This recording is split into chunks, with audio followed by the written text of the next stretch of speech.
Hi friends, this is Jenna from Jenna Heidinger Photography.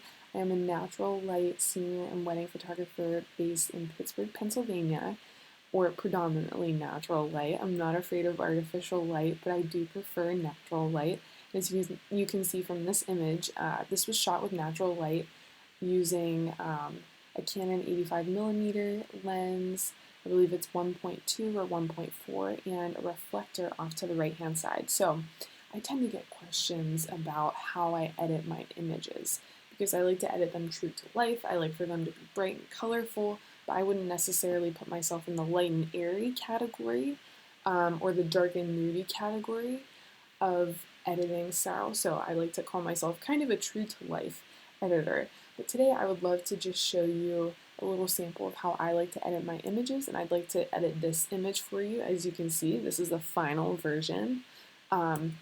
And this is the before version. So you can see that there's been quite a little bit of work done there, and it looks a lot brighter now. But we're going to head over here to this dark image, and it looks like the first thing I did here was crop it. So it's just a little bit tilted, and I usually like to start with cropping my images first, just because it lets me get a feel for what light I'll still have to work with. You know, I don't want to crop this light out right here. I'm just going to adjust this a little bit more because this line over here could be a little bit distracting. So now that we're cropped, I do have a preset that I like to use, and it's called my JHP Basic Outdoor, and it just gives me basic settings to work with. And as you can see, it's a little blue in temperature, it's a little pink in tint, so we're going to have a little bit of work to do on this one. But what I like to do first is start with my white balance. So I like to play around here first and see if that does anything. So you can see I just switched my white balance to as shot. Sometimes whenever you apply a preset, it changes your white balance a little bit. So I'm going to keep it as shot because I did a pretty good job with my white balance for this shot in camera. And whenever you have your white balance closer in camera, it makes your editing a little bit easier and a little bit faster. So I would definitely recommend trying to learn how to set a proper white balance in camera if you can. So the next thing I'm going to do, I always start with my shadows because I don't want my images to be super contrasty. And by using the shadow, so right here there's a contrast slider right here, and I could use this, but I don't want to use this because whenever I use this contrast slider, it affects both the lights and the darks in an image. So it amplifies both of them or it subtracts from both of them. So if I come down here and use my shadow panel, it lets me control those darker colors a little bit more. And since he has a black shirt on, I want to make sure that we don't lose any of the detail in that shirt. You can see that as I go negative with my shadows, we lose all detail in his shirt. So we definitely don't want to do that. So I'm going to pull that slider up so that we don't lose the detail there. As you can see, I also have my black slider up a little bit just to bring some of that contrast out. And the black slider here just works on the black parts of the image, and the shadows works on all the shadows in an image and pulls them all up. So that's a little difference right there. So you'll notice that I brought my highlights down a little bit, and I do that just to even out the image a little bit so that his face isn't too bright, so that nothing is too overexposed. So I am actually going to bring this up a little bit because I feel like it's a little bit too dark still. And I'm maybe going to bring my blacks down a little bit. Now I'm feeling like this is still looking a little bit blue, so I'm going to bring that up a little bit. It's looking a little green to me as well, so I'm going to use our tint slider and bring up the pinks. And that's starting to look a little bit better. And maybe we don't need these highlights quite so low. Now, something that I use in my editing style specifically is the vibrance saturation little sliders down here. And as you can see, I am using the vibrance slider in the positive, and I'm using the saturation slider in the negative. So let's just even these out. Let me give a little example. I like to use the vibrance panel because it doesn't affect the oranges in the image as much. So take a look right here as I bring my saturation up. And look at how orange his skin becomes. Way too much. I'm going to bring that back down. Now take a look as I bring my vibrance slider up. we're amplifying all the colors in the image, but the orange is not coming out in his face as much. We don't want anyone to look like an Oompa Loompa. So, especially for your senior photo. So that is why I use the vibrance panel, and then sometimes I'll bring the saturation down just a little bit so that he's not, whoever my subject is not too orange. So I'm going to bring this temperature up a little bit. Sometimes I will bring the whites up in an image, and again, like I mentioned with the contrast panel,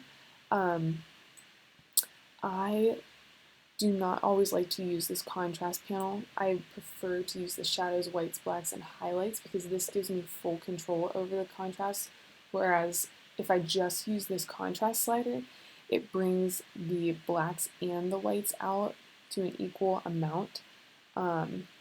But by using the shadows, blacks, whites, and highlights, I can really take full control of the whites and the highlights versus the shadows and the blacks. Sorry about those pop-ups. So this image to me is looking pretty good in terms of color. There's one more thing I'd like to show you down here in the HSL panel, and I use the saturation panel quite a bit.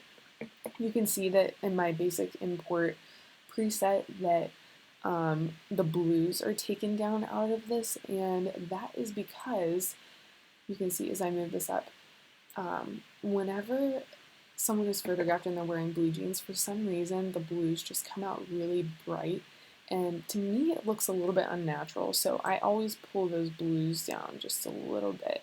And just as a side note, if someone has blue eyes and they have beautiful, like really blue eyes, you have to be really careful about using this because you don't want to take the blue out of their eyes. But this guy, I think he has brown eyes, so we're good and we're in the clear there. So in terms of color, this image is looking pretty good to me. Then we come in and use a local adjustment tool to smooth out his skin. So what I would do is I would press K, and that is the shortcut for the local adjustment tool, and you can see that my right hand panel changed here. You can also get to that local adjustment tool by clicking right here where my mouse is on the right hand side. What I would do is go into Effect, and you have a little list of these different things, and I believe that this soften skin local adjustment comes with Lightroom, so I'm going to click on that. If it doesn't, it's pretty easy to make. You can see what it does down here. Takes all the clarity out, brings the sharpness up a little bit. So what that does is it just smooths out the skin a little bit. And I'm going to use my brackets on my keyboard smaller. You can also change the size by scrolling down a little bit here in your right hand panel. Right here, you can go up and down, but I'm just going to use my brackets. What I'm going to do is just brush over all the different parts of his skin. You don't want to go over the eyes or the lips or over too many of the crevices because you want those to remain. You just want the skin to look smoother. And just as a note, over here on the right hand side about your brush, you can see that you have a couple of different options here when it comes to your brush. So you can change the size, you can change how much it's feathered, so does it have a hard edge or a soft edge? And really you want your brush to have a soft edge so that everything blends together. And you can also control the flow. So I have my flow set at 50% because I like to be able to go over different areas more than once if I need to. But as you can see, that really smoothed out his skin a little bit. Actually, let me get rid of this just to show you the difference. Right? That's a big difference. So I'm just going to do that again so you can see one more time. What a big difference that makes. And I will press K to click out of that again. So that is about it for how I go about and do this. And let's see our original edit here. It's maybe a little bit brighter and a little bit lighter, but you get the idea.